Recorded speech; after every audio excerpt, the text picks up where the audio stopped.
हमारे साथ महमूद मदनी जी हैं, जमीयत उलेमा हिंद के प्रेसिडेंट हैं। आपका बहुत बहुत स्वागत है सर टाइम्स नाउ भारत पर। मेरा पहला सवाल आपसे है वक्फ को लेकर, और सवाल यह है कि जो दर्द है, मैं इसलिए दर्द कह रहा हूं क्योंकि अलग अलग तरीके के स्टेटमेंट आ रहे हैं। वक्फ को लेकर जो दर्द इसलिए है कि वक्फ की जमीन खिसक रही है, एक सत्यापन की सिर्फ बात है, इस बात से परेशानी है। आप क्या सोचते हैं? देखिए, जो प्रेजेंटेशन हो रहा है कि प्रेजेंट वक्फ एक्ट, उसमें ये नुकसान है, ये नुकसान है, ये नुकसान है, 20-30 तरह के नुकसान बताए जा रहे हैं। तो अगर ऐसा हो तो संशोधन ज़रूर होना चाहिए, लेकिन ये देखना पड़ेगा कि जो स्टोरी चलाई जा रही है, स्टोरी नहीं, स्टोरियाँ चलाई जा रही हैं, उनमें कितनी सच्चाई है।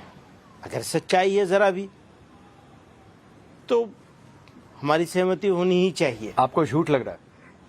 हमारे पास तो पॉइंट बाय पॉइंट हम बात कर सकते हैं इस सब्जेक्ट पर कि ये हरगिज़ जो बताया जा रहा है वैसा नहीं है। तो जब वैसा नहीं है तो फिर संशोधन की ज़रूरत क्यों है? मैं कुछ स्टेटमेंट्स आपके सामने कोट करता हूं, और इस स्टेटमेंट्स आपको लगता है क्या कि ये ठीक है? अख्तरुल ईमान हैं, एमआईएम के बिहार के प्रेसिडेंट हैं, वो कहते हैं मुसलमान अपने सिर धड़ की बाजी लगा देगा। सरवर चिश्ती कह रहे हैं क्यों सो रहे हो मियां, सड़क पर आना पड़ेगा। तौकीर रजा कह रहे हैं जमीनों का नहीं, हमारे वजूद का मसला है। कल्बे जवाद कह रहे हैं हमसे टकराएंगे तो तबाह हो जाएंगे। सैफुल्ला रहमानी कह रहे हैं पूरे देश में आंदोलन करेंगे। साजिद रशीदी कह रहे हैं मुसलमानों से अपील, विरोध में उतरो। बात सिर्फ स्टेटमेंट की नहीं है, आप उनको सुनिए तो ऐसा लगता है कि वो मुसलमानों को भड़काने की कोशिश कर रहे हैं। इसमें 2-3 बातें हैं। एक तो ये कि बहुत ही सीरियस मसला है, और इसको बाज़ार में उस तरह से ना ही हम, मेरी तरफ से ना आपकी तरफ से ना किसी और की तरफ से भड़काऊ अंदाज में या लड़ाई वाले अंदाज में चीज़ों को नहीं ले जाया जाना चाहिए। लेकिन इसी के साथ बहुत ही दुख के साथ ये कहना पड़ता है कि सिचुएशन सिर्फ औकाफ के मामले को लेकर नहीं, बल्कि मुसलमानों के सारे इश्यूज़ को लेकर, उनके बिजनेस को लेकर, उनके वजूद को लेकर, उनके चलने फिरने को लेकर, उनके खाने पीने, उनके ज़िंदगी गुजारने के तरीक़ों को लेकर, उनकी एजुकेशन को लेकर पिछले कुछ सालों में जिस तरह का इन्वायरमेंट बनाया गया है, और वो इन्वायरमेंट भी इस तरह बनाया गया कि कहीं ना कहीं सरकारी सरपरस्ती महसूस होती है इस तरह का इन्वायरमेंट क्रिएट करने में, तो लोग बहुत उलझन में हैं। आपको लगता है मोदी सरकार मुसलमानों के खिलाफ है? मैं ये नहीं कहूँगा कि सरकार मुसलमानों के खिलाफ है, लेकिन सरकार में बैठे हुए कुछ लोग ज़रूर ऐसे हैं जो अपने बयानों से, अपने आचरण से, अपने स्टेटमेंट्स से मुसलमानों को कोने में खड़ा करने की कोशिश नहीं कर रहे हैं सिर्फ, बल्कि कामयाब कोशिश कर दी है उन्होंने। अब इस कोशिश को नाकाम बनाना सरकार ही की जिम्मेदारी थी, है, और सरकार उसमें कामयाब नहीं नज़र आ रही। आप क्यों चाहते हैं कि वक्फ में किसी तरीके का कंट्रोल ना रहे? आप क्यों ये चाहते हैं कि सत्यापन जैसी व्यवस्था ना रहे? आप क्यों ये चाहते हैं कि मुसलमान या इस्लाम धर्म में ऐसी व्यवस्था हो जो किसी भी धर्म में नहीं है? क्या वक्फ जैसी व्यवस्था किसी दूसरे धर्म में? कह रहा हूँ कि ये तीनों चारों बातें जो आपने कही हैं वो रियलिटी के खिलाफ हैं। ख़ास तौर पर आप वक्फ के ऊपर हर सवाल का जवाब मुझसे ले लीजिए, मैं इसके लिए तैयार हूँ। तो सर आप बताइए, वक्फ जैसी व्यवस्था, मसलन आप कहते हैं कि वक्फ के पास जितनी प्रॉपर्टीज़ हैं उतनी प्रॉपर्टीज़ किसी और के पास नहीं है। तीसरी बड़ी प्रॉपर्टी, यही मैं कह रहा हूँ, तीसरी सबसे बड़ी। तो 6,48,000 या 84,000 कुछ है एकड़ पूरे मुल्क में। इतनी तो सिर्फ 2 मंदिरों के पास, आंध्रा और तमिलनाडु में है, सिर्फ 2 स्टेट में, बाकी तो गिना ही नहीं किया। एक और मजे की बात है कि वक्फ बोर्ड बनाता कौन है? दिल्ली की जामा मस्जिद से नहीं बनता है, या जमीयत उलमा हिंद के ऑफिस से नहीं बनता। हम तो एक मेंबर नहीं बना सकते। सेंट्रल गवर्नमेंट बनाती है या स्टेट गवर्नमेंट बनाती है, जितने भी औकाफ का होता है। हमारी डिमांड तो बहुत पुरानी है कि एसजीपीसी की तरह से इसमें इलेक्टोरल सिस्टम होना चाहिए और खुद मुसलमान बनाए। ये दान में दी हुई ज़मीनें हैं। इंडिया के रहने वाले हिंदी लोगों का आचरण है, हर धर्म के लोगों का ये एक आचरण है। सर, आप दान की जो बात कर रहे हैं, हाँ। एक इसमें ओवैसी ने इस पर बहुत कुछ बोला है कि यूजर बाय यूजर वाले क्लॉज को खत्म करने की बात है। अच्छा, आपके पास कागज मुझे नहीं ये बताइए, बिल्कुल मैं मुकाबला नहीं करना चाहता हिंदू मंदिरों के मामले से, लेकिन वक्फ बाय यूजर को की बात खत्म कर दें, सारे धर्मों का खत्म कर दें, तो पता चलेगा आपको कि एक मंदिर 2000 साल से है, उसका पेपर कहां से लाओगे? नहीं मिलेगा आपको।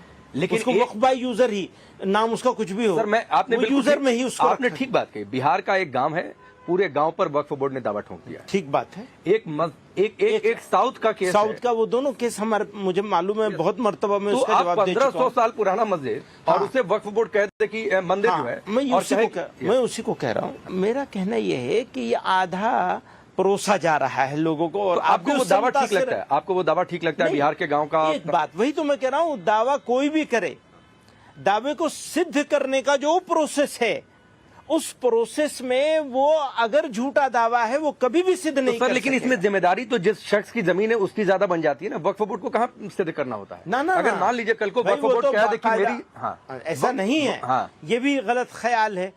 ये इसका भी जवाब है हमारे पास, और ये एक्ट ही के तहत है, उसी एक्ट के तहत है। ऐसा बिल्कुल नहीं हो सकता कि वक्फ बोर्ड आके यहाँ मेरे घर को कह देगा, या मेरी मस्जिद को कह देगा, या मेरे घर को ऑफिस को कह देगा कि जनाब ये तो वक्फ बोर्ड का है तो ले लेगा, या मंदिर को। मंदिर तो बहुत बड़ी चीज होती है। नहीं नहीं लेगा। लेकिन क्या है कि अगर मान लीजिए वक्फ ने मेरे जमीन घर को कह दिया कि दावा है, तो मुझे साबित करना पड़ेगा कि ये है। वो प्रोसेस चलेगा भाई, उस प्रोसेस के बगैर कैसे हो जाएगा? उस प्रोसेस में वक्फ बोर्ड को भी साबित करना पड़ेगा, उन्हें भी साबित करना पड़ेगा। जो मंदिरों के लिए जो कवानीन बने हुए हैं, उसके लिहाज से वो वक्फ बाय यूजर इतने सालों से मौजूद है, वो साबित करना होगा उन्हें, और इन्हें भी साबित करना होगा कि ये कैसे इसे वक्फ कह रहे हैं। तो अगर ये मामला कोर्ट में ही अगर सीधे चला जा रहा है, अगर मान लीजिए, तो इससे क्या दिक्कत है? क्योंकि दूसरी ओर से ये बात बार बार कही जा रही है कि ऐसे ट्रिब्यूनल तो कहीं और व्यवस्था है नहीं, किसी और दूसरे धर्म में ऐसे ट्रिब्यूनल। वो ट्रिब्यूनल भी तो आप, यही तो मैं आपको समझाने की कोशिश कर रहा हूं कि वो डिस्ट्रिक्ट जज होता है किसी डिस्ट्रिक्ट का। तमिलनाडु का वो जिस गांव की आप बात बता रहे हैं, वहां के जिले का कौन सा डिस्ट्रिक्ट होगा, उस डिस्ट्रिक्ट का जज, डिस्ट्रिक्ट जज कौन होगा? वही होगा वक्फ ट्रिब्यूनल। मैं इसलिए ये बात बार बार आपसे पूछ रहा हूं। अब ये लोग समझाते हैं कि वक्फ ट्रिब्यूनल का मतलब ये है कि मौलाना महमूद मदनी के पास आ जाएगा, या वक्फ बोर्ड के पास। एक तो मौलाना महमूद मदनी के पास तो वक्फ बोर्ड भी नहीं है। आपने वक्फ बोर्डों को पॉलिटिकल चमचों के हवाले कर रखा है, और वो जमीनें बेच रहे हैं, बेचते चले आए। उन्हीं सबको रोकने के लिए ये कानून बनाया गया है, और ये बहुत पुराना नहीं है। काफी कुछ रुका है, काफी कुछ प्रोटेक्शन हो रहा है, हालांकि जितना होना चाहिए उतना फिर भी नहीं हो रहा है। क्यों? आपने गलत लोगों को बिठा रखा है, वो गलत तरीके से चयन करते हैं। एक महिलाओं की एंट्री का मसला है, महिलाओं की एंट्री का मसला। हाँ, होना चाहिए, महिलाओं की एंट्री होनी चाहिए, वो एक प्रोसेस होना चाहिए। हम तो यही कहते हैं, आप एक्ट बनाइए एसजीपीसी की तरह से, उसका चयन करने का, उसके इलेक्ट करने का सिस्टम बनाइए, बजाय इसके कि केजरीवाल साहब और अखिलेश साहब और योगी साहब और नीतीश साहब अपनी पसंद के लोगों को ले आए। क्या मतलब है इसका? बड़ी संख्या में मुसलमान इससे पीड़ित हैं। जयपुर में एक खानदान है, नग्गा मियां मस्जिद, शायद आप जानते होंगे। वहां से मुस्लिम परिवार को ही हटा दिया, वो 200 साल से रह रहे हैं, उनको वहां के हजरत साहब ने दिया हुआ था। इसी तरीके से कई सारे ऐसे उदाहरण कई जगहों से हमने रिपोर्ट्स कराई हैं जहां पर मुसलमान पीड़ित हैं। ये मुसलमान कैसे पीड़ित होगा? हटा दिया उनके परिवार को। जयपुर की रिपोर्ट है सर। वो गलत कर रहे होंगे तो हटाया गया होगा। और ये भी नहीं, हो वो सकता 200 साल से रह रहे हैं वहां पर। 200 साल से रह रहे हैं, लेकिन वक्फ की जमीन पे क्यों रह रहे हैं? क्यों रहेंगे वक्फ की जमीन पे? वो तो उसी काम के लिए होनी चाहिए, वो गरीबों के लिए, किसी एक परिवार के लिए नहीं है। तो वक्फी जमीन पर दुकानें बन जाती हैं, वो ठीक है? हाँ, दुकान बने और उसका किराया आए, उसको मार्केट रेट पे किराया पे चलाया जाए और उससे गरीब लोगों की मदद हो। यही तो मैं कह रहा हूँ कि पूरी तरह अभी भी यूज नहीं हो रहा है, इसको और अच्छा किया जाना चाहिए, बजाय इसके और खराब कर मतलब आप ये मानने को तैयार नहीं है कि मुसलमान पीड़ित हैं वक्फ बोर्ड की? आप ये बात आप कह करके मुझे भी उसी जगह खड़ा कर रहे हैं जहां और दूसरे 4-5 नाम आपने लिए। आप ये मत कहिए। मैं ये कहना चाहता हूं, जो रीजनेबल चीज हो वो जरूर आनी चाहिए, लेकिन ये कानून अनरीजनेबल तरीके से और गलत बुनियादों पे लाया जा रहा है। पहले वो बुनियादों को ठीक कीजिए। ठीक है, मैं एक सवाल और कह रहा हूं, क्योंकि एक मौलाना की बार बार चर्चा होती है, मैं पूछ ही लेता हूं, कई सारे का मैंने नाम ले लिया। मौलाना तौकीर रजा, वो कह रहे हैं मुसलमानों सड़क पर आ जाओ, वक्फ को लेकर उनसे सवाल पूछा गया, कह रहे हैं आरएसएस आतंकी संगठन है, वही सब करवा रहा। क्या कहेंगे? तो आपको उनसे पूछना चाहिए ना, वो मौजूद हैं और उनके खिलाफ इतने सारे केसेस हैं, फला है, उनसे पूछिए कि भाई ऐसी बात उन्होंने क्यों कही है और क्या कही है, किस तरह कही है, किस कॉन्टेक्स्ट में कही है, कब कही है, ये सब चीजें सामने आनी चाहिए। आरएसएस के बारे में आपकी राय तौकीर रजा से मैच करती है या अलग है? देखिए, बहुत सारे डिफरेंसेस हैं हमारे आरएसएस के साथ, बहुत सारे डिफरेंसेस हैं, लेकिन मैं किसी की जबान, किसी के अल्फाज आप मेरे मुंह में क्यों डाल रहे हैं? मतलब आतंकी संगठन कहना गलत है? नहीं, आप मेरे मुंह में क्यों डालना चाहते हैं उनकी बात? नहीं, मैं तो उस पर राय पूछ रहा हूँ, या तो बता दीजिए सही है या तो बता दीजिए गलत है। बहुत सारी असहमतियां हैं और बहुत सारी चीजों में सहमति भी मिल सकती है, ढूंढे जाएंगे, लेकिन हम लोग असहमतियां ढूंढते हैं, सहमति नहीं ढूंढते। एक और साहब हैं जो आजकल देश से बाहर हैं, जाकिर नाइक। उनके कई सारे वीडियो हर दूसरे दिन अपने सोशल मीडिया पर डाल रहे हैं वक्फ के नाम पर कि वजूद का मसला है, मुसलमानों जाग जाओ, जैसे पूरे मुसलमानों को जगाने का ठेका उन्होंने ले रखा है। आप लोग इसके काबिल नहीं है। वो तो हर आदमी के अपने अपने तरीके होते हैं, अपनी मर्जी होती है, अब किसी के बारे में क्या तबसरा? नहीं तो जाकिर नाइक को आप भड़काऊ मानते हैं? हम किसी के बारे में क्यों तबसरा करेंगे? एक इंडिविजुअल के बारे में आप मुझसे क्यों? नहीं सर, वो पूरे मुसलमान कौम को लेकर वो बोल रहे हैं कि बोलने को तो कोई भी बोल सकता है ना, सारे हिंदुओं को लेकर कितने सारे लोग बोलते हैं, सारी बातें बोलते ही है ना, तो फिर उधर से भी बोलते हैं ना, उधर से भी नारे लगते हैं, दोनों ओर से लगते हैं। मैं दोनों ओर के बारे में मैं क्या कहूँ? आप अभी जाकिर नाइक साहब के बारे में कह रहे हैं, मैं और दूसरों के बारे में। जाकिर नाइक भड़काऊ है कि नहीं? देश के लिए खतरनाक है? मेरा यही तो कहना है कि आप इंडिविजुअल के बारे में क्यों पूछ रहे हैं? इश्यूज के बारे में पूछिए मुझसे। अच्छा, आपने एक कानून बनाने की मांग रखी है, इस्लामोफोबिया, आप कह रहे हैं कि इस पर एक कानून बन जाना चाहिए, तो आप ये टर्म ही क्यों लेकर आ रहे हैं? आपको लगता है कि इस देश में इस्लामोफोबिया जैसी चीज है? मैं ये कह रहा हूं कि हेट क्राइम, हेट स्पीचेस, इसके खिलाफ कानून आना चाहिए। इसमें क्या बुराई है? मैं हेट के बारे में बात कर रहा हूं। नहीं, हेट के बारे में आप बात करें, ठीक है, बस, लेकिन आप कहें कि इस्लामोफोबिया पर कानून आना चाहिए। भाई मैं तो हेट क्राइम के बारे में बात कर रहा हूं, जो भी इस्लामोफोबिया पर नहीं आना चाहिए। भाई इस्लामोफोबिया भी, इसमें आज की तारीख में सबसे ज्यादा इंसिडेंट, सबसे ज्यादा इश्यूज इस्लामोफोबिक है। आपको लगता है कि देश में, हिंदुस्तान में इस्लामोफोबिया है? इस्लामोफोबिक कुछ एक बहुत बड़ा षड्यंत्र करके अलग अलग तरीकों से इस देश की जनता को इस्लामोफोबिक बनाने की कोशिश की जा रही है और लगातार इंसिडेंट्स हो रहे हैं। नहीं सर, इस्लामोफोबिया है और इस्लामोफोबिक बनाने की कोशिश की जा रही है, दोनों अलग अलग बातें हैं। इस्लामोफोबिया अलग कैसे होगा? जब तक आप इस्लामोफोबिया क्रिएट नहीं करेंगे तब तक लोग इस्लामोफोबिक होंगे नहीं। तो सरतन से जुदा के जो नारे लगे उनको क्या कहेंगे आप? उसकी सबसे ज्यादा मजम्मत तो हम नहीं करिए, वो आपको पता भी नहीं चलती है। अगर आप वरना आपको सवाल करने की, सर जी सुन लीजिए, आपको सवाल करने की जरूरत ही नहीं रहती अगर आपने वो देखा होता। उनसे ये लग रहा है कि आप ये कहना चाहते हैं कि इस देश में मुसलमान खतरे में है। नहीं, आप फिर दूसरी तरफ ले जा रहे हैं, यही तो आपका कमाल है। आपका कमाल है। मेरा क्या, आपका शुक्रिया अदा बीजेपी कहती है कि हिंदू खतरे में है, दूसरी पार्टियां कहती हैं कि बीजेपी की वजह से मुसलमान खतरे में है। खतरे में कोई आपकी इन बातों से आपने कह दिया कि पूरी सिविल सोसाइटी उस समय खड़ी नहीं हुई। देखिए, खतरे हमने खुद कहा कि अगर कोई भी बयान अगर खिलाफत में है और गलत है किसी के लिए, चाहे वो आपने जो बात कही प्रॉफिट साहब के लिए हो या किसी भी धर्म के जो ईश्वर हैं, जिस तरह से उसको कहा जाना चाहिए उस तरह उसको नहीं कहा जा रहा है। सोसाइटी कुछ नहीं बोल रही है, खामोश बैठी है। तो बात क्या हो गई है? कुछ मीडिया हाउस, कुछ पॉलिटिकल पार्टीज और कुछ चंद एक लोग इसको खड़े होकर अपनी मेजोरिटी साबित करने पे तुले हुए हैं कि मुल्क ऐसा है। मुल्क ऐसा बिल्कुल नहीं है सर मेरा सवाल रह गया। एक मिनट, मुल्क ऐसा बिल्कुल नहीं, मुल्क ऐसा है कि इसने सर पे बिठाया है लोगों को, इस देश ने, इस देश के लोगों ने। और मैं हमेशा ये बात कहा करता हूं, जब भी कहीं बाहर से आता हूं, मुझे वहां के फूलों में वो खुशबू नहीं मिलती जो इस मिट्टी में मिलती है। और ये क्यों कहता हूं? ऐसा नहीं है कि मैंने इत्तेफाक से कह दी है ये बात।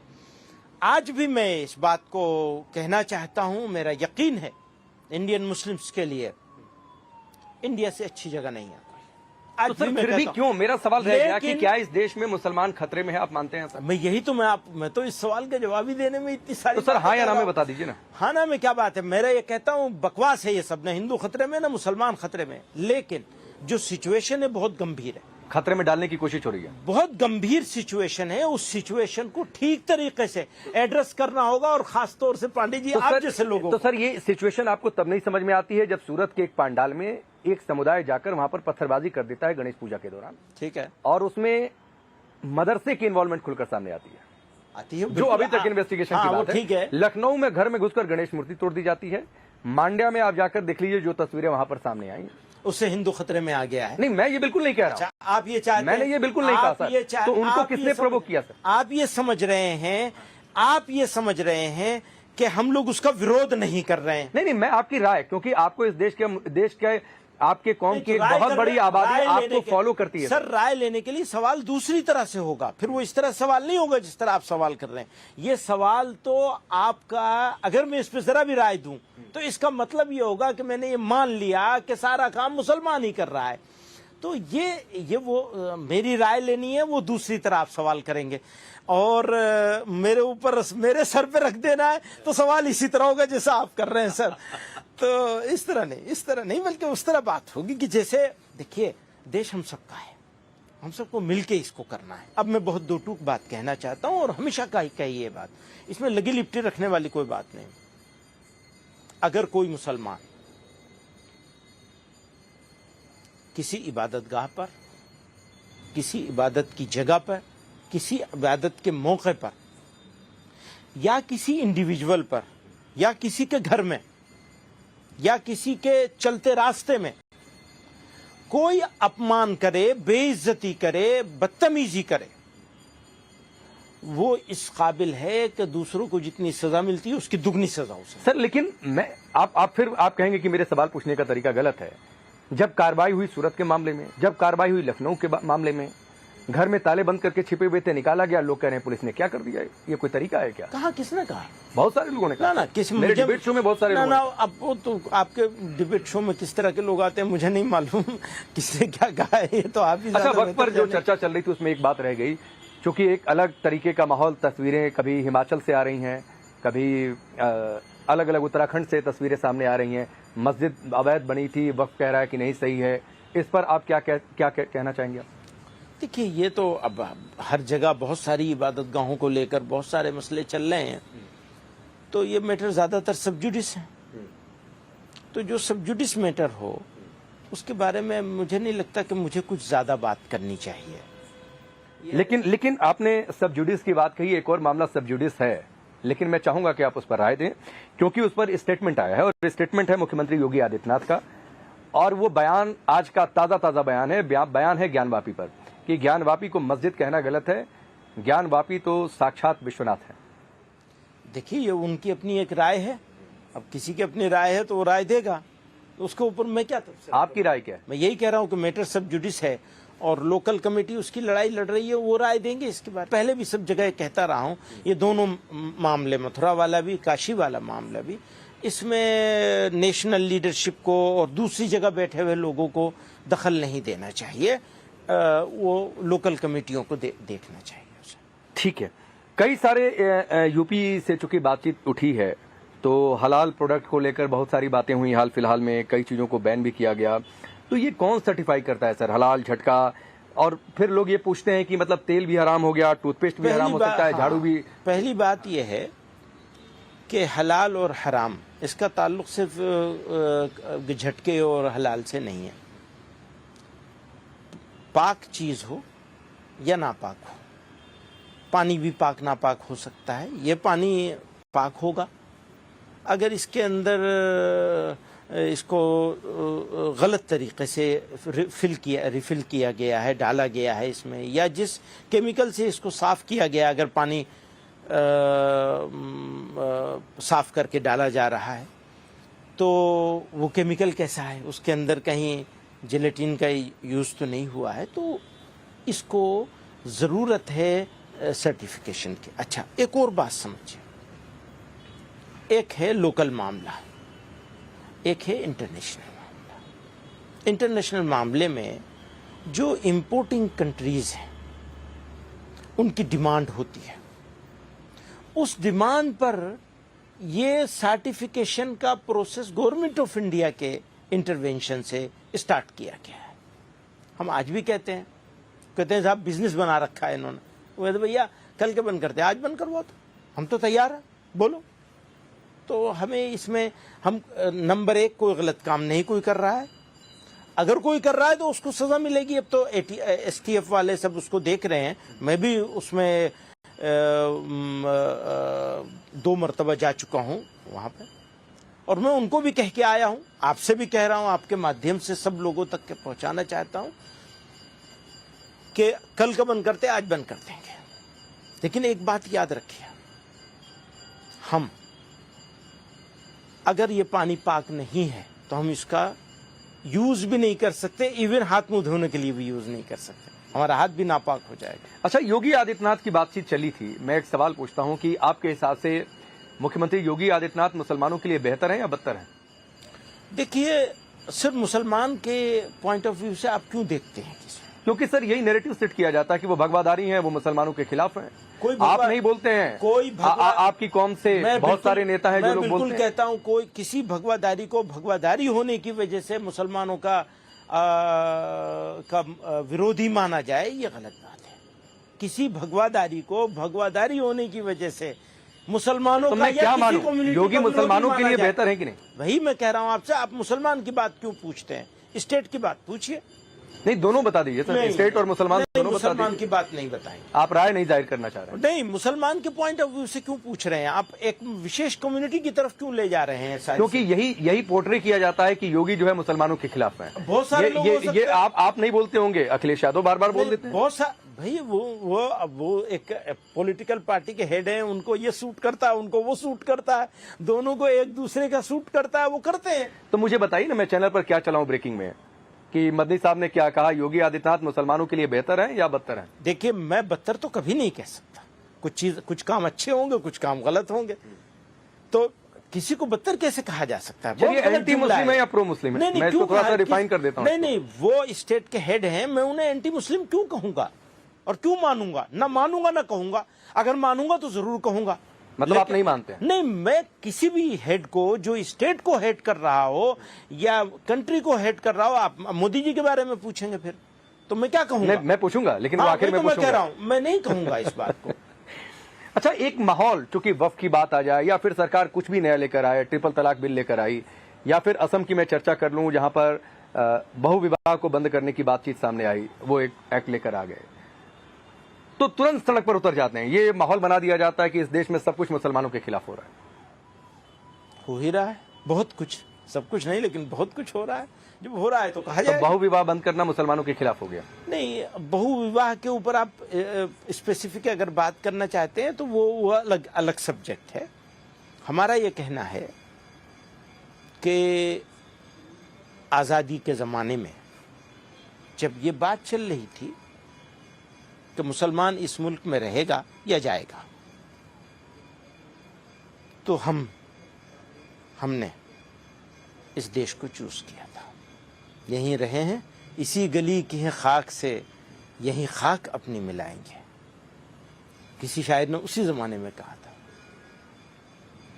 तो हमने इंडिया को चूज किया था और इंडिया के फाउंडर्स ने यह कमिटमेंट किया था हमारे साथ कि मजहबी मामलात में दखल नहीं दिया जाएगा। मैं बहुविवाह का पक्षधर नहीं हूं और मुसलमान भी इसको अपने आचरण में नहीं लाए हुए हैं। ये आप सर्वे से पता चल जाएगा आपको, उनके आचरण में नहीं है। मान लो अगर आचरण में होता है, एक बहुत बड़ी परसेंटेज इसमें मुब्तला होती है और इससे सोशल डिसऑर्डर हो रहा होता, तो उसको जरूर किया जाना चाहिए था, कुछ ना कुछ चिंतन करना चाहिए था। तो फिर तो विरोधी नहीं होना बैठना चाहिए। हाँ, वही आपस में बैठते। नहीं, फिर तो बहुविवाह बंद हो जाए, इस पर विरोधी नहीं होना चाहिए। वही तो मैं कह रहा हूं, जब है नहीं कोई चीज, अननेसेसरी जबरदस्ती एक ऐसा काम किया जा रहा है जिसको उस जमाने की लीगी कहा करते थे।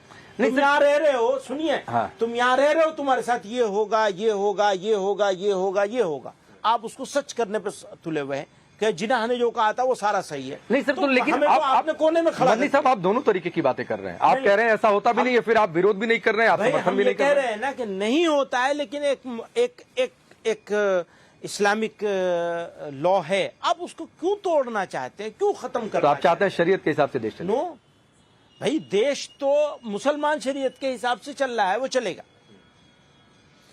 देश के हिसाब से चलेगा, अपने संविधान से चलेगा, कानून से चलेगा, वो चल रहा है। उसमें प्रॉब्लम कहां से आ रही है, यही तो मेरा सवाल। अच्छा, एक चीज और है, चूंकि मैं उधर चला ही गया, एक और मसला है, मैं बहुत ज्यादा समय आपका नहीं लूंगा। एक और मसला है कि लड़कियों के विवाह की उम्र क्या होनी चाहिए। चूंकि असम की बातचीत आई तो वहां पर यह हुआ कि अब जो नाबालिग हैं उनका रजिस्ट्रेशन नहीं हो पाएगा।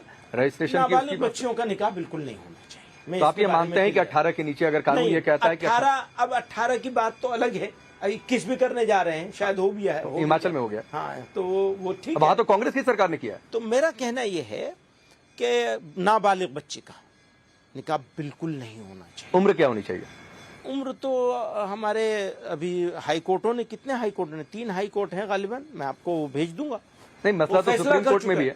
हाँ, उन्होंने फैसला कर दिया कि पुबर्टी के लिए एज नहीं है, बल्कि एक खास सिचुएशन है, लड़के के लिए भी लड़की के लिए भी। ये जो जुवेनाइल एक्ट है ना, मुझे उसके ऊपर भी एतराज है, बहुत सख्त एतराज है। मैं कहता हूँ जुवेनाइल एक्ट जो है वो उम्र के हिसाब से नहीं होना चाहिए, पुबर्टी के हिसाब से होना चाहिए। तो आप ये नहीं एक्सेप्टेड। मदनी साहब, आप इतनी प्रोग्रेसिव सोच रखते हैं, हाँ? जमीयत को आप हिट कर रहे हैं और आप ये चाहते हैं कि अगर कोई लड़की कोई लड़की जो है 15 साल की उम्र में भी अगर विवाह के लायक आपके हिसाब से हो जाए तो शादी निकाह हो जाने चाहिए। सर, मेरी सोच के तो आप कभी प्रोग्रेसिव मान ही नहीं सकते। नहीं, मैं मान आप कई बार खुलकर बोल रहे हैं। मुझे आपको स्पेसिफिक सवाल पर कोने में ले नहीं तो सर देखिए, तो सर अच्छा चलिए मान लीजिए कि मैं नहीं मानता हूं, तो आप तो अपने को प्रोग्रेसिव मानते हैं ना? नहीं, मैं नहीं मानता। आप भी नहीं मानते? मैं आप इसलिए कि आपके सामने बैठा हूं, तो मेरे मानने से क्या होगा? आप जो मानेंगे वो चलेगा, मार्केट में वही बिकेगा जो दिखेगा, और वो आप दिखा वो रहे हैं। नहीं सर, मैं तो आपको दिखा रहा हूं। सर, मैं आपसे कहता हूं, ये बहस नहीं है कि 15 साल की है, बहस ये है कि पुबर्टी हो तो वो नहीं। तो सर ये बहस होती है ना। अच्छा, और मुख्तलिफ कोर्टों ने इसके ऊपर टिप्पणियां भी की हैं, लिखा भी है। आगे जाकर के मुझे इस बात का यकीन है, बल्कि मुझे और आपको मिलकर के ये तहरीक चलानी चाहिए, जुवेनाइल एक्ट के लिए भी और इसके लिए भी, दोनों। जुवेनाइल एक्ट में जो एज को रख दिया है और उसकी वजह से बहुत सारे क्राइम हो रहे हैं, खासतौर से रेप के क्राइम, स्पेशली रेप के क्राइम हो रहे हो, आसानी से छूट जाते हैं वो। प्लीज आप हमारी बच्चियों के साथ खिलवाड़ मत कीजिए। तो सर हमारी से मुराद ये इस देश की बच्ची। मदनी साहब, 15 साल की उम्र में एक लड़की को वैवाहिक जीवन नहीं कह रहा हूं। तो क्यों, अगर आपके हिसाब से अगर उसको कल को आप 12 साल कहेंगे, 15 कहेंगे, बिल्कुल ये बात बिल्कुल सही बात है। नो, मैं उसकी बात नहीं कर रहा हूं, मैं एक सिद्धांतिक बात कर रहा हूं।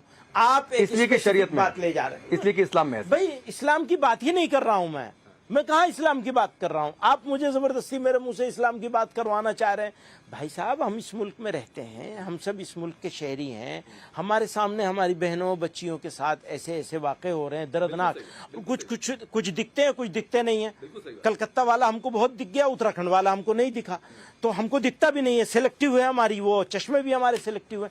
प्लीज, मैं फिर कह रहा हूं, आप जो सारी बहस है एक सिद्धांतिक बहस है, एक उसूली बहस है, उस उसूली बहस नहीं, मैं इसलिए कह रहा हूं सर, क्योंकि मैं अपने शो में बहुत बार इस पर चर्चा कर चुका हूं और हर बार मैं आपकी बात नहीं कह रहा हूं। जो लोग भी आते हैं वो ये तर्क देते हैं कि आप लोग इस्लाम में दखल दे रहे हैं, तो उसकी एक व्यवस्था आपको नहीं लगता है कि ये बहस ही हटा दी जाए? एक 18 साल जो कानून, मुल्क का कानून जो कह रहा है बालिग होने की उम्र, हम भी वही मानते हैं। हम इस बहस में हैं, आज की तारीख में हम इस बहस में हैं और आपके साथ इस उम्मीद में हैं कि आप इस बहस को एक पॉजिटिव डायरेक्शन में ले जाएंगे। बिल्कुल मैं पॉजिटिव और ये कहेंगे कि ये जुवेनाइल एक्ट इसको भी देखा जाना चाहिए। मैं आप कहेंगे तो मैं रेप के वो इंसिडेंट जो दिखे हुए हैं उनका सब निकाल के आपको डेटा भेज दूंगा। बच्चियों को अच्छी एजुकेशन होनी चाहिए, पूरी अवेयरनेस होनी चाहिए, उनको पूरा मौका मिलना चाहिए इस बात का कि वो अपने लिए खुद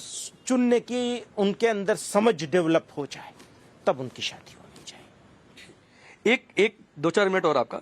हिजाब पर भी विवाद हुआ, स्कूल कॉलेज में बहुत सारा मसला उठा, महाराष्ट्र में भी सुप्रीम कोर्ट ने एक डायरेक्शन भी उसको लेकर दिया।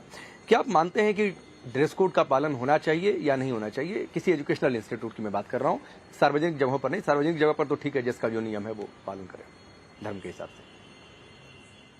देखिए, यही तो सब लोग बोल रहे हैं साहब, हमारा इंस्टीट्यूट है तो हम जो है वो करेंगे। तो आपने एक बच्ची को जो पढ़ती नहीं थी, उसने पढ़ना शुरू किया। समाज की में एक सेक्शन ऐसा पैदा हुआ जिसकी बच्चियों ने कहा हम पढ़ेंगे। आपने कहा हम तुम्हारा हिजाब नोच लेंगे ड्रेस कोड के नाम पे। जो भी कह रहे हैं ड्रेस कोड का हवाला दे रहे हैं। अरे भाई, उसका कलर फिक्स कर दीजिए, उसका डिज़ाइन फिक्स कर दीजिए। बहुत सारे तरीके हो सकते हैं एकोमोडेट करने के। आप एकोमोडेट करने के लिए तैयार नहीं हो और मैं कहता हूँ मेरी बच्चियों को हर हाल में मुझे पढ़ाना है, तो फिर अब मुझे यही करना पड़ेगा कि मैं कहूँगा कि भैया अपने लिए बनाओ, तो कितने बना लेंगे? ये भी है। तो आप ये चाहते हैं कि एक स्कूल में, एक क्लास में कोई मुस्लिम है वो हिजाब पहन कर आए, कोई हिंदू है वो धोती कुर्ता में तिलक लगा कर आए। इससे क्या यूनिफॉर्मिटी रहेगी? बहुत अच्छा रहेगा।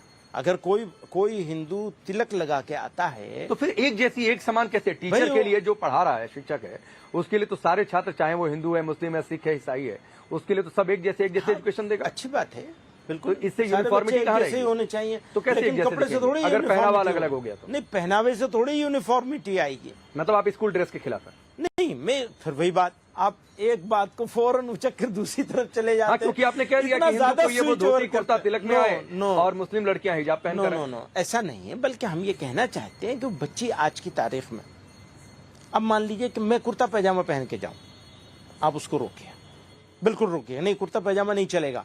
अगर ग्रे कलर की पैंट है, व्हाइट शर्ट है, तो वो तुम्हें वही पहन के आना पड़ेगा। लड़की को भी आप यही कह सकते हैं, और ऐसा बहुत जगह है, ऑलरेडी है।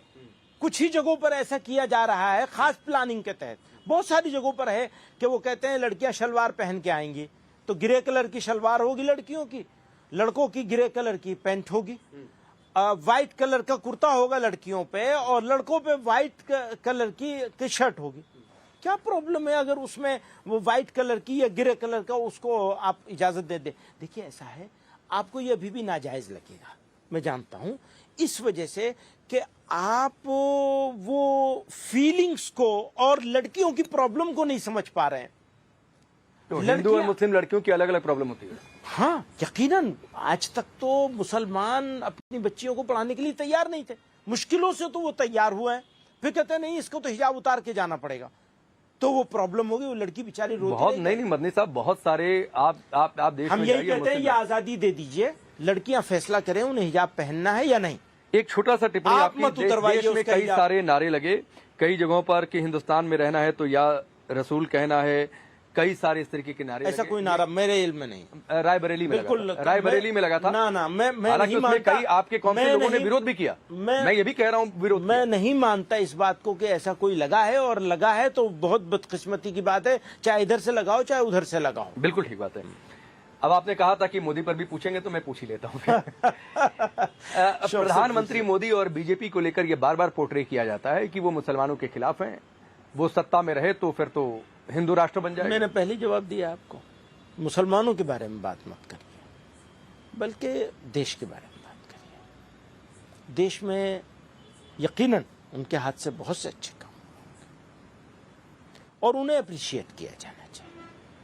मैंने बारहा इंटरनेशनल पॉलिसी पर, फॉरेन पॉलिसी के ऊपर, उस जमाने में जब रशिया और इसको लेकर के उन्होंने जो कुछ काम किए थे, मैंने कहा था, पुरानी बात हो गई, 2 साल पुरानी, 2.5 साल, तब भी कहा था, आज भी कहता हूं, ये बहुत नाइंसाफी और अन्याय की बात होगी, अत्याचार होगा कि सारी चीजें गलत बता दी जाए। अब अगर मुझे उनका हिमायती बनना है सपोर्टर बनना है तो सारी चीजों को अच्छा कहना पड़ेगा, ये भी गलत है।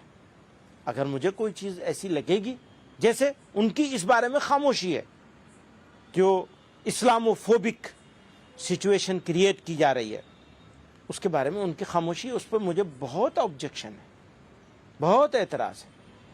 लेकिन उनकी बहुत सारी चीजें हैं जिसके ऊपर मैं तारीफ कर सकता हूँ, बहुत सारी तारीफ। मैं योगी वाला सवाल इनके लिए भी पूछ लेता हूँ कि मुसलमानों के लिए बेहतर है या मुसलमानों के खिलाफ है? अगर देश के लिए बेहतर है तो सबके लिए बेहतर है। तो देश के लिए बेहतर है या देश के खिलाफ है? ये तो देश वाले फैसला करेंगे। आप भी तो देश के हैं।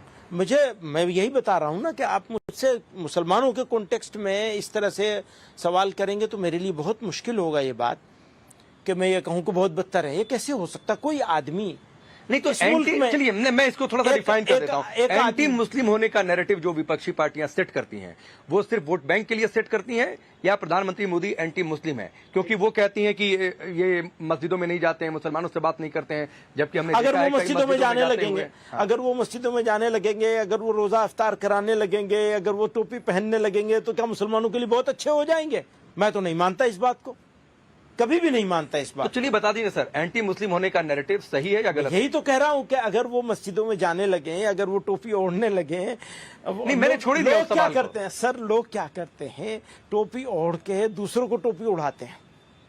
आप किसके लिए बोल रहे हैं? कोई भी हो, कांग्रेस के लिए? नहीं, अब आप फिर वही बात आप कहीं से कहीं ले जाएंगे, ये नहीं। बल्कि मैं ये कह रहा हूं कि आप धार्मिक चिन्ह, जैसे कोई मुझे कहने लगे कि तुम तिलक नहीं लगाते हो, तो मैं तिलक नहीं लगाऊंगा, तो मैं क्या हिंदुओं के लिए बुरा हो जाऊंगा? ये नहीं होता।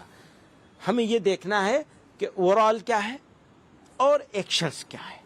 तो हमें इस तरह से आप अलामतों सेफ साइड ले रहे हैं कि ना मैं आलोचना करूंगा, ना मैं तारीफ करूंगा, करी है, और ना मैं ये कहूंगा कि वो मुस्लिमों के लिए बेहतर है। अभी आलोचना करी है, अभी आलोचना करिए। आप इसको ब्रेकिंग न्यूज बनाना चाहते हैं कि मैं ये कह दूं कि वो बहुत बदतर है। नहीं कैसी बात? आप अच्छा बोल दीजिए, हम वो चलाएंगे। नहीं क्यों भाई, मैं अच्छा, या फिर बोल दीजिए कि एंटी मुस्लिम होने का नैरेटिव सेट नहीं है, अलग अलग सेलेक्टिव मामले में अलग अलग। नहीं, आप ये इसको इस तरह नहीं, इस तरह कहेंगे कि हमारे सामने बहुत सारी चीजें ऐसी हैं जिनमें उनको एक्शन लेना चाहिए और उनका नजर नहीं आता है। अब जैसे मणिपुर की ही शिकायत है लोगों को, तो है, अब उसको क्या करेंगे? वहां तो कोई मुसलमान का इशू नहीं है। मुस्लिमों से क्या लेने देना? वही कह रहा हूं कि उसका मुस्लिमों से कोई लेने देना नहीं है, तो वो उनकी कार्यशैली भी हो सकती है। इस देश में गाजा फिलिस्तीन का जो संघर्ष हुआ, इजराइल जो उधर गया, तो फिलिस्तीन का समर्थन करिए, ठीक है, वो इस देश की पॉलिसी में रहा है, उससे कोई गुरेज नहीं है। लेकिन ये कि उसको मुस्लिम से जोड़ देना, फिर वो बांग्लादेश वाले वहां पर हिंदू मारे गए, उन पर चुप हो जाना, आपको नहीं हुआ है? बहुत सारे लोग हैं ना कोई चुप नहीं हुआ, सब लोगों ने उसकी मजम्मत की है। खुद बांग्लादेश के लोगों ने मजम्मत की है, इंडिया के लोगों ने भी मजम्मत की है। ये एक बात मैं बहुत क्लियर इस बारे में, बांग्लादेश के बारे में और पाकिस्तान के बारे में और अफगानिस्तान के बारे में, अगर ये मुस्लिम मेजोरिटी मुल्क हैं और अपने इस्लाम का दावा भी करते हैं, वहां का सिख, वहां का हिंदू, वहां का क्रिश्चियन अपने आप को मुसलमान से ज्यादा सेफ और बेटर पोजीशन में नहीं महसूस करे, तो फिर क्या इस्लाम है उनका? क्या इस्लाम है? क्या बहुत नॉनसेंस है वो इस्लाम। किसका, कैसे उसको इस्लाम माना जा सकता है? क्योंकि इस्लामी बुनियाद पर एक तो होता है इंटरनेशनल ट्रीटीज हैं, लोगों को माइनॉरिटीज को ये हक हैं उनको देने हैं माइनॉरिटीज के, ये सारी चीजें अलग हैं। बुनियादी बात यह है कि अगर कोई मुसलमान है और किसी वजह से उसको रूलिंग करने का मौका मिल गया है किसी भी तरीके से, और रूलर है वहां का या वो फैसला करने वाला है, उसकी पहली जिम्मेदारी उसकी माइनॉरिटीज है, बाद में दूसरा काम है सारा। एक चलते चलते एक सवाल और आपसे, क्योंकि बहुत सारी वक्फ की बात हो गई, बहुविवाह पर हमने बातचीत कर ली, एज ऑफ मैरिज पर हमने बातचीत कर ली, क्या आपको लगता है, या सीए की बातचीत जो हमने नहीं की, ये लगता है कि ये धीरे धीरे यूसीसी की ओर है जिसका आप लोग विरोध करते हैं? हमने तो आसाम में बहुत डिमांड करी हमेशा यूसीसी की, नहीं यूसीसी की बात, अच्छा uniform civil code, uniform civil code की बात कर रहे हैं। मैं एनआरसी समझा क्योंकि आप सीए के साथ मिला के बात कर रहे थे। नहीं मैं नहीं करता हूं, ये नेता मिलाकर करते हैं। ये आपने बहुत अच्छी बात कह दी, नेता मिलाकर कहते हैं कि सीए का मतलब एनआरसी भी आ गया।